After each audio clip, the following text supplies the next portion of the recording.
Šodien pārunāsim tādu ļoti aktuālu un interesantu tēmu, kā Jupitera jeb Guru tranzits no Vērša, Vrišabhas zvaigznāja jeb Raši uz Midhunu, Dviņiem. Šis tranzits būtībā notiek 14. maijā. Tā kā Jupiters Guru ir lēnā graha planēta, viņš uzturās vienā zvaigznājā, vienā zīmē aptuveni 1 gadu. Tātad aptuveni 1 gadu viņš veic kāda noteikta veida ietekmi uz sabiedrību, uz katru no mums. Un tāpēc ir vienmēr vērts paskatīties, ko tad šīs lēnās grahas planētas stāsta par iespējamiem notikumiem, iespējamiem mūsu psihoemocionāliem stāvokļiem un sajūtām. Šajā video mēs pārunāsim tās galvenās kopīgās tendences, kas varētu veidoties sabiedrībai kopumā. Katrs mēs esam individuāls. Katram mums ir savs individuālais dzīves gājums, savs individuālais pasaules redzējums, savi individuālie uzdevumi šai dzīvei, kas jārisina un jākārto, savs individuālais horoskops. Šādu individuālu izvērtēšanu nav iespējams veikt kopīgā šādā analīzē. Šeit var runāt tikai par tādām vispārējām globālām iezīmēm, kas varētu būt gaidāmas sabiedrībai kopumā. Bet katram individuāli var būt pilnīgi pat atšķirīgas lietas, pat diametrāli no tām pretējās. Jupiters tātad 14. maijā jau ieiet Midhunā, viņš diezgan ātri izies cauri Midhunai, un jau 18. oktobrī viņš ieies Karka Rašī, jeb Bēzī, kas ir viņa egzaltācijas zīme. Tiesa gan tur viņš neatradīsies ilgi, jau 11. novembrī viņš kļūs retrogrāds, apgriezīsies pretējā virzienā un ies atpakaļ, un atkal 5. decembrī atgriezīsies atpakaļ Midhunā, jeb Dviņos. Tad viņš tur būs labu laiku retrogrāds līdz pat 2028. gada 11. martam, kad viņš apgriezīsies jau Midhunā atpakaļ un kļūs tieši un dosies tad taisni cauri Midhunai Karkas virzienā, no kurienes tad galīgi izies 1. jūnijā 2026. gadā. Būtībā tad mēs runājam ģenerāli par laika posmu no 14. māja līdz 1. jūnijam 2026. gadā, kur tad īsu pārtraukumu no 18. oktobra līdz 5. decembrim viņš tomēr atrodas Vēzī, Karkā.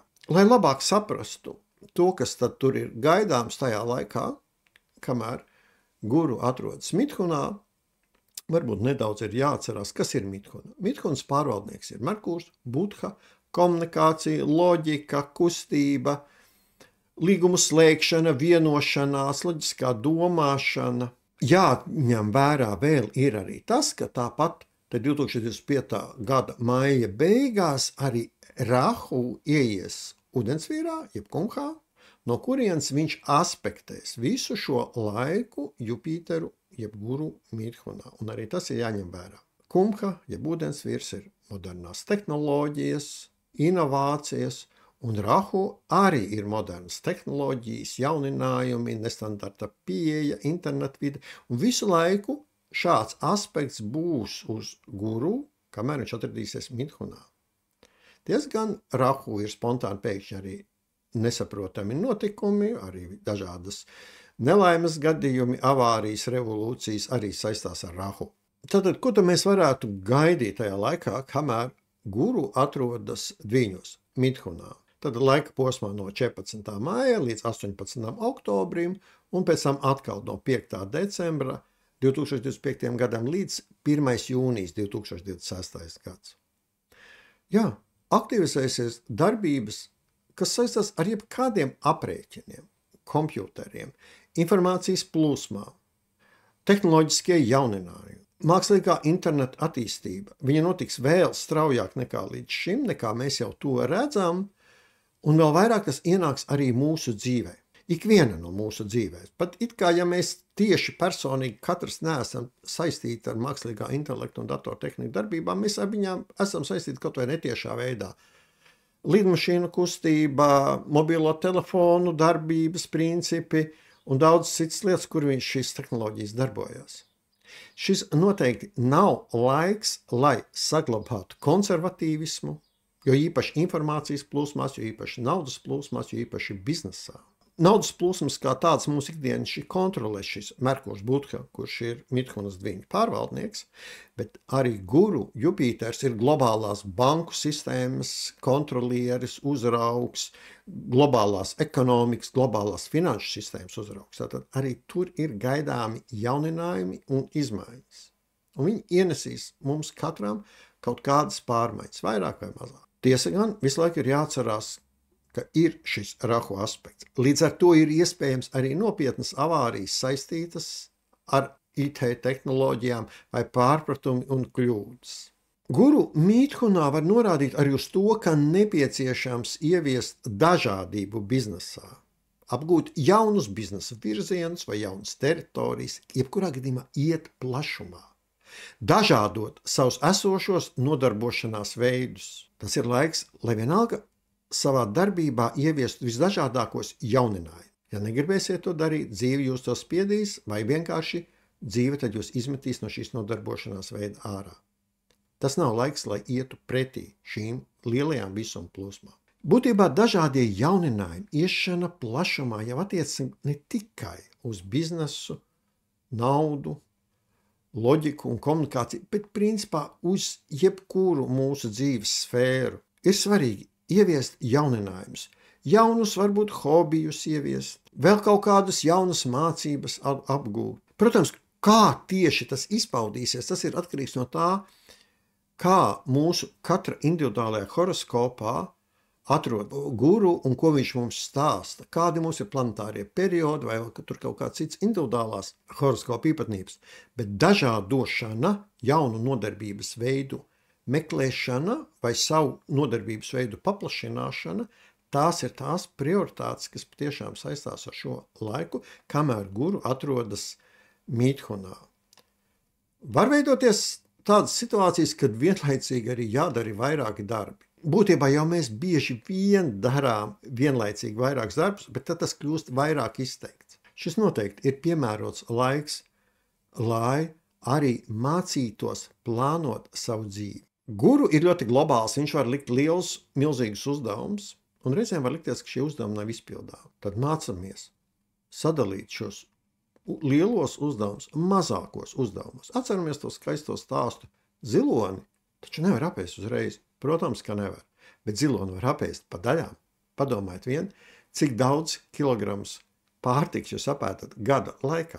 Un tas ir tas veids. Mācīties sadalīt lielus, it kā pirmajā brīdī nepaveicamus uzdevumus sīkākos uzdevumos. Un tad tas ir izdarāms. Mācīties plānot nevienmēr gribēsies, bet izaugs tie, kas mācīsies plānot. Jā, protams, šis ir jaunu kontaktu veidošanas laiks. Savu esošo kontaktu paplašināšana. Tas ir jebkurā jomā jauni draugi, jauni biznesa partneri, jebkurā veidā jauni klienti, jauni piegādātāji, jauni konsultanti. Meklēt jaunus kontaktus, paplašināt esošos kontaktus. Kontakti, komunikācija, pārunas, līgumslēgšana šajā laikā sāk noritēt vieglāk nekā līdz šim. Cilvēki kopumā kļūst atvērtāk komunikācijā. Ja jums kādreiz arī bija paziņu lokā vai kolēģos varbūt kāds cilvēks, ar kuru īpaši kontakti neveidojās, tad šis ir tas laiks, kad var sākt ar viņu varbūt veidot kontaktus. Būtībā kopumā cilvēki kļūst atvērtāki jauniem kontaktiem, jaunai komunikācijai. Kurš vairāk, kurš mazāk, mēs katrs esam ļoti individuāli savā komunikācijas ziņā, bet kopumā tendence, jā, ka mēs labprāt komunicējam kaut nedaudz vairāk nekā līdz šim. Bet atceramies vēlreiz visu laiku par to, ka ir Rahu aspekts visu laiku uz Jupiteru, uz Guru. Rahu ir ilūzija meistars. Tieši tikpat labi, kā mums dzīvē var ienākt jauni noderīgi partneri, draugi, paziņas, tieši tikpat labi var ienākt iluzorija.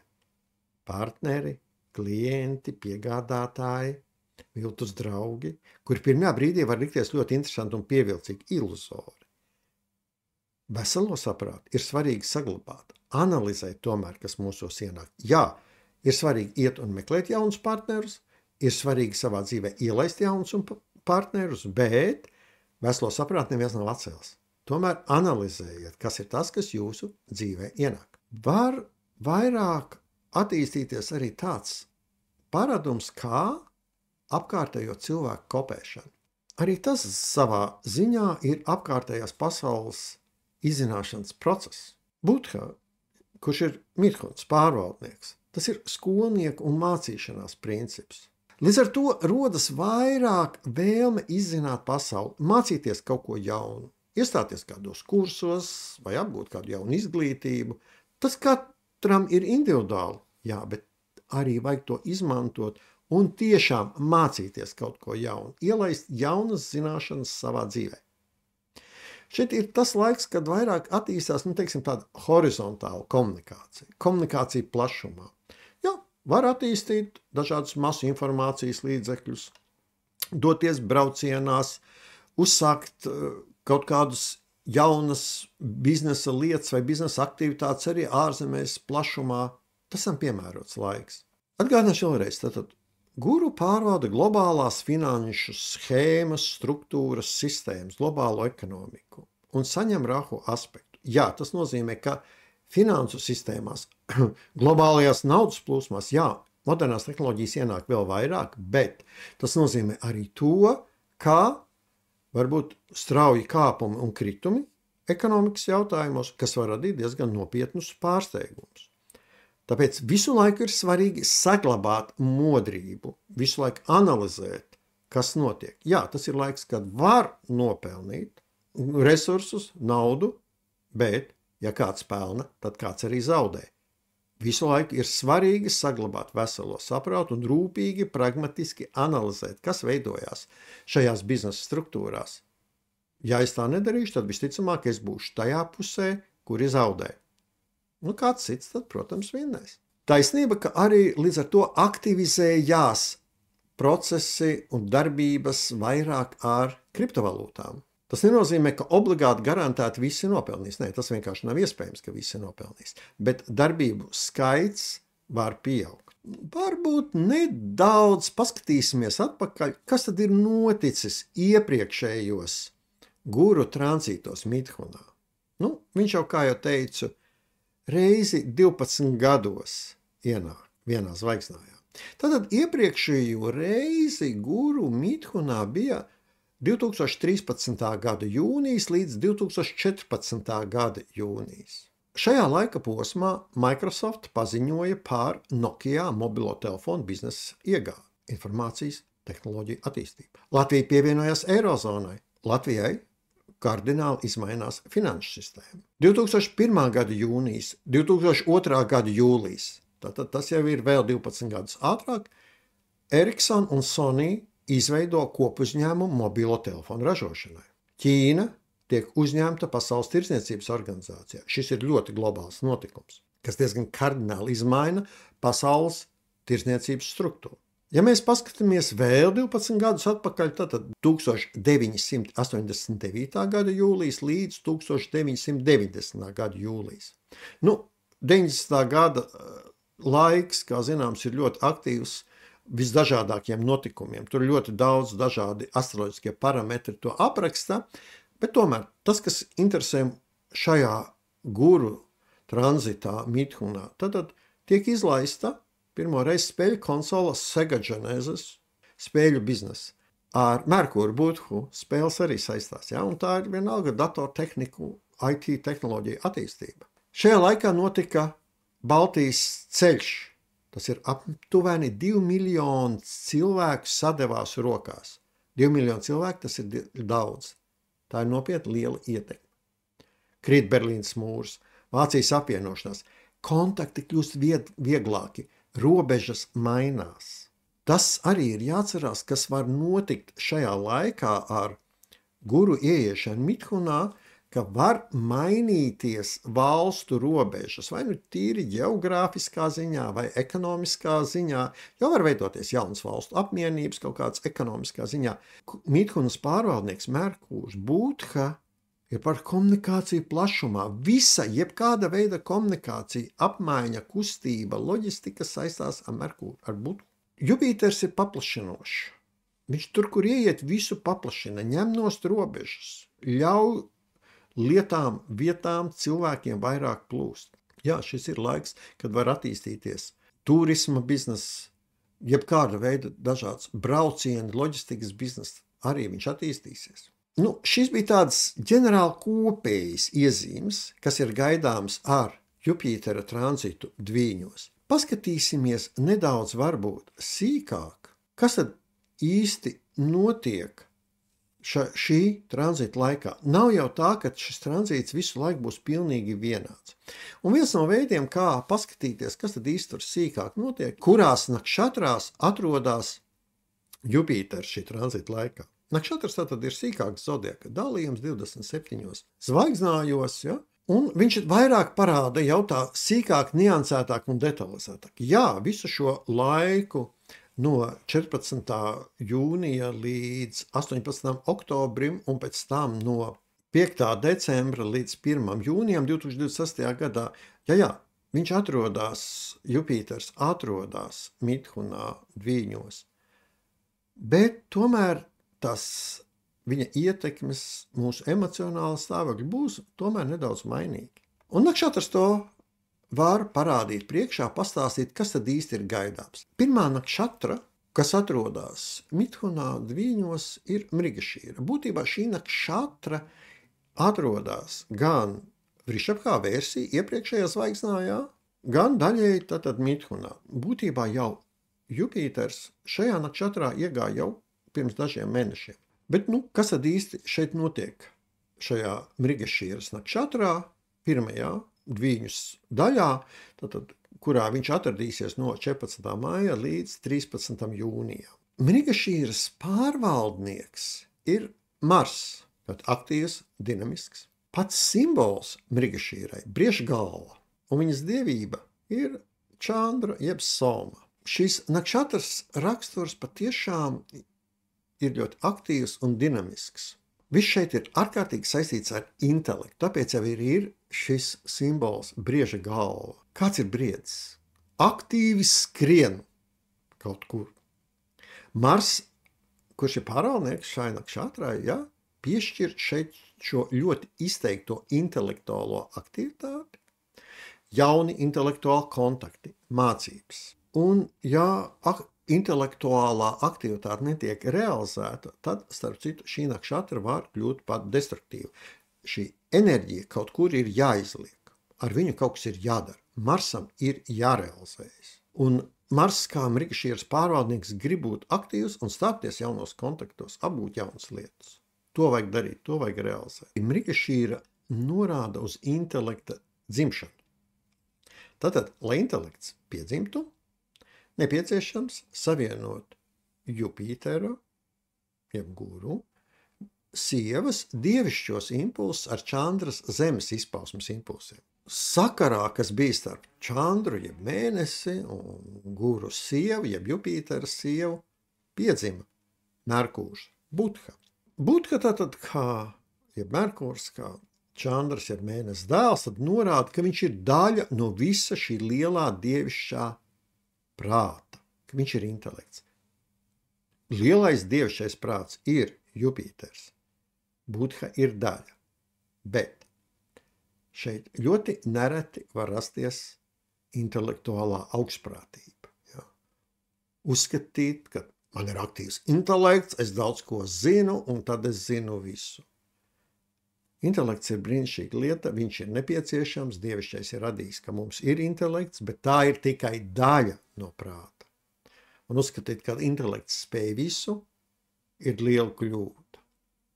Tas ir risks, ka šeit var attīstīties tātad intelektuālā augstprātība. Prāts ir ļoti aktīvs šeit, un tam piemīt tāda svarīga īpašība, kā spēja atšķirt dažādas garīgās zināšanas, sadalīt viņas pa plauktiņiem, salikt pa tēmām, lietām, virzieniem un atdalīt šīs lielās globālās garīgās zināšanas no dažādām praktiskajām ikdienišķajām zināšanām. Jā, mums ir svarīgi saprast, kas ir mīlestība, kas ir laime, kā radās visums, kas ir dievišķais, vai viņš mūs ietekmē vai neietekmē, un tieši tikpat labi mums ir svarīgi saprast Pitagora teorēmu, kā uzbūvēt tiltu vai kā uzbūvēt automašīnu. Viss šīs zināšanas ir vajadzīgas. Prāts ir tas, kas to var sašķirot, salikt pa plauktiņiem, sakārtot. Dviņu zvaigznājs, kur intelekts patiešām šeit ir līdzīgs kā briediem aktīvs, kaut kur skrien, bet nevienmēr viegli kontrolējams.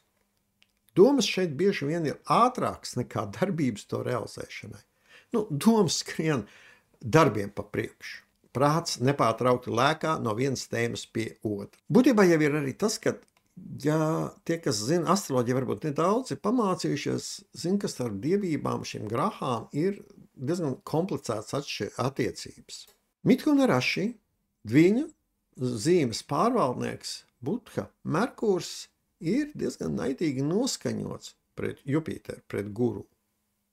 Bet tas, kā Mrigašīras pārvaldnieks ir Mars, kas ir Jupitera labs draugs, krietni uzlabo šo situāciju. Bet vienalga šīs pārpratumi ar prāta pielietošanu var rasties. Ja arī šī Mrigašīra arī motivē uz to, ka iziet ārpus standarta domāšanas rāmjiem. Tas ir labs laiks arī, lai dotu padomus un meklētu padomu.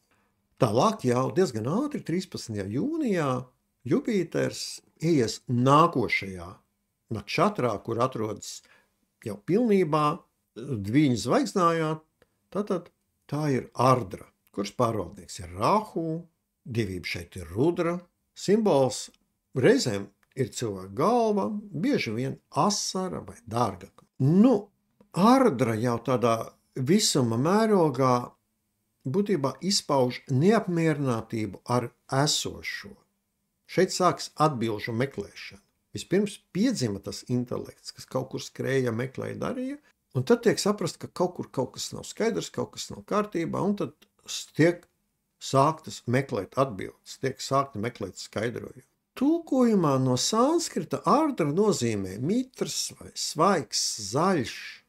Reizēm arī to tulko tādu kā dzīves enerģijas pilns. Te varbūt tas stāsts saistās vairāk ar aci. Mitrums, asara acīs, aizmiglo redzējumu. Bet tajā pat laikā cilvēks jūtas, teiksim, tā kā atsvaidzināts pēc izlietajām asarām. Kaut kas uzskatu sistēmā un pasaules redzējumā ir pamainījies, kad asaras ir izlietas. Tad asaras grūtības, kurām ir jāiziet cauri, un tad mēs ieraugam pasauli citādāk. Ardras simbols asaru un dārgakmens nozīmē to, ka pēc tam, kad asaras ir izžūšas, mēs pasauli redzam skaidrāk. Iemācīties izprast savas emocijas ir ļoti svarīgi, jo tad mūsu pasaules redzējums kļūst skaidrāk. Ja mēs skatāmies kā dārgakmens, kā simbols Ardrai, tad dārgakmens ir kaut kas tāds, kas veidojās ļoti ilgā laika posmā, miljoniem gadu laika posmā, karstuma, spiediena ietekmē ļoti sarežģītos un smagos apstākļos. Un tieši šādi tad veidojas tās spilgtās personības, izejot cauri dzīves vētrām, pēc tam nomazgājot visu nevajadzīgo, visu atmirušo, izejot cauri dzīves grūtībām, mēs iegūstam šo zināšanu dārgakmeni. Šeit ir tas, ka viņu var iegūt, bet tev tām grūtībām būs cauri jāiziet. Protams, Ardra arī saistīta ar intelektu.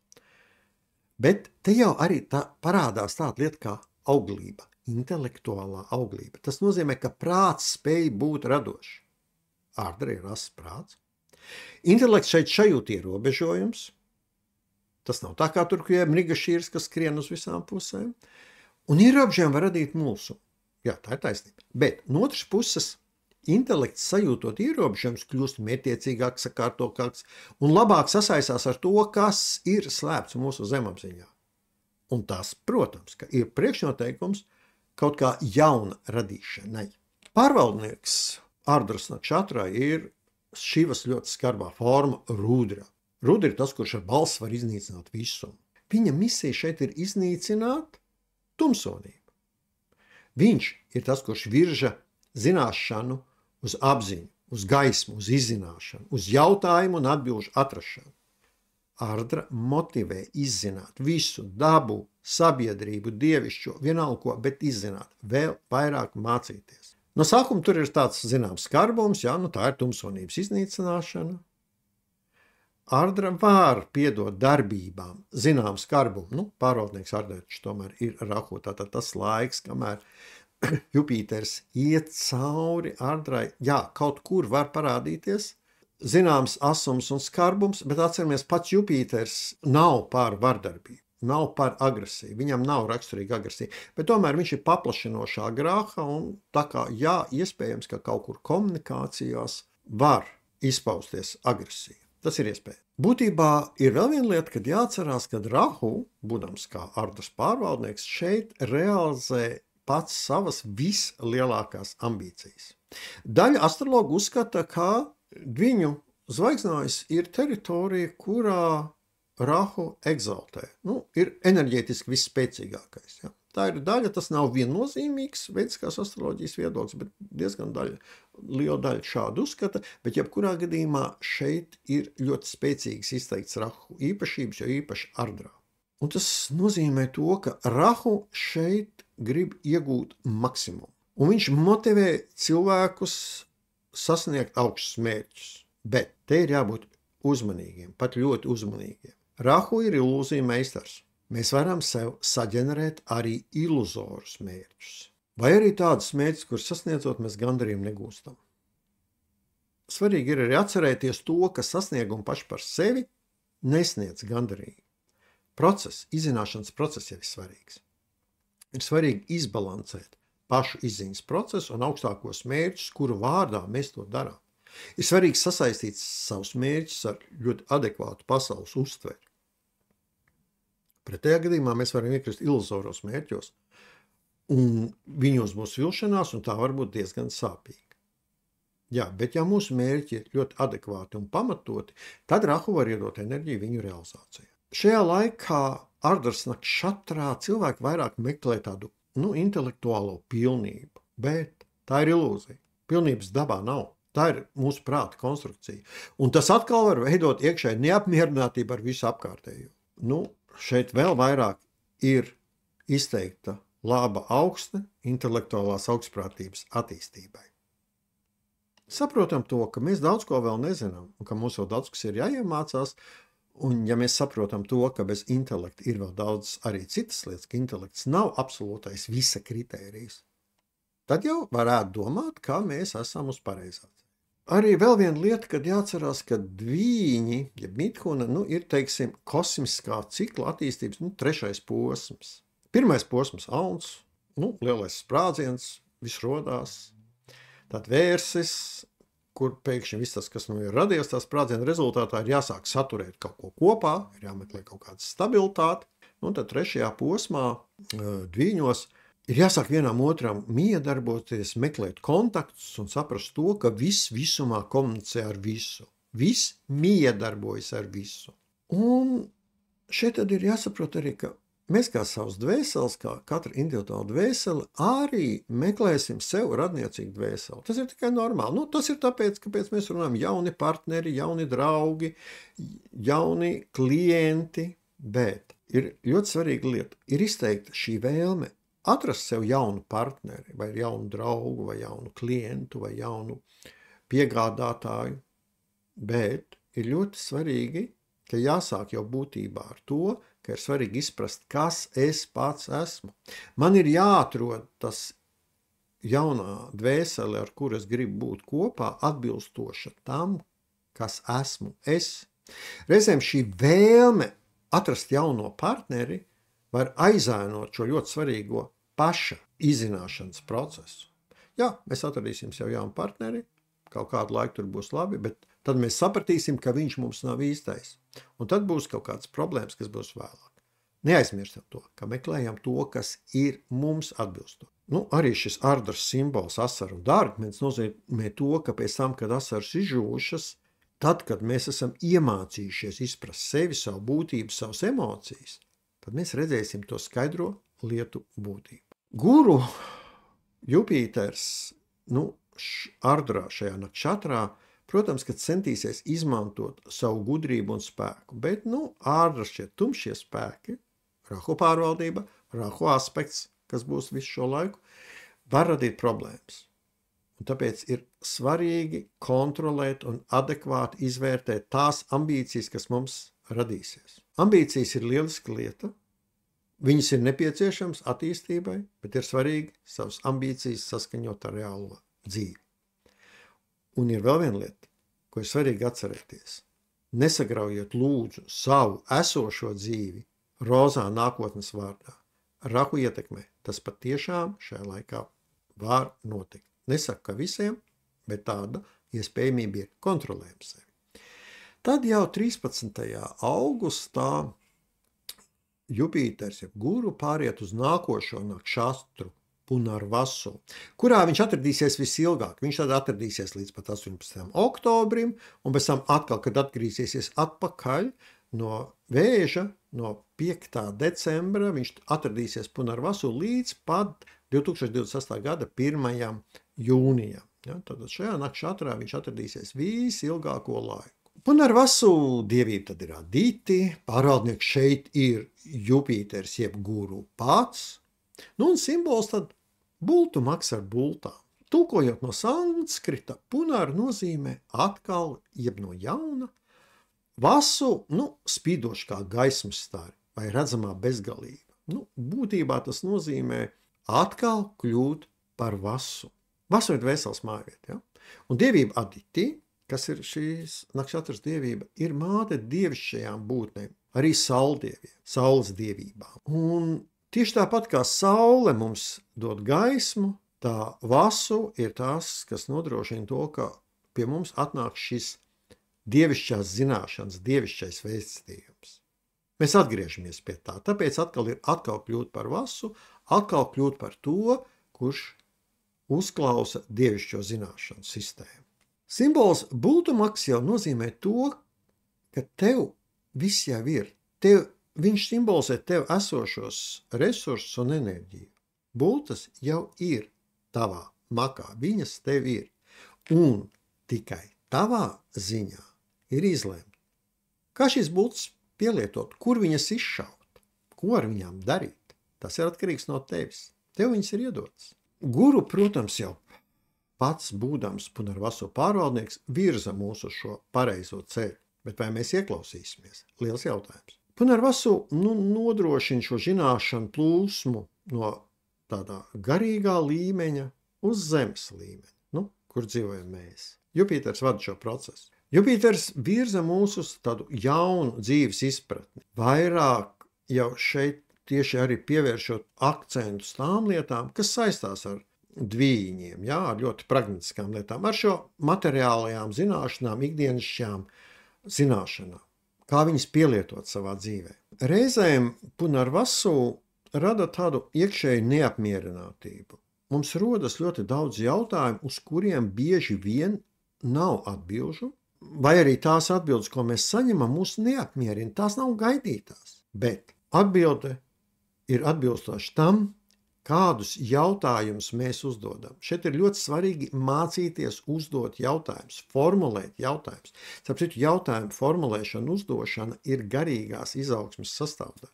Atbildes nevar būt precīzākas nekā ir jautājums. Jā, atbildes noteikti nāks, kā jau Vasu, šī dievība, viņi nodrošinās to, ka šī dievišķā informācija nāks, bet nāks tā, ko mēs prasīsim.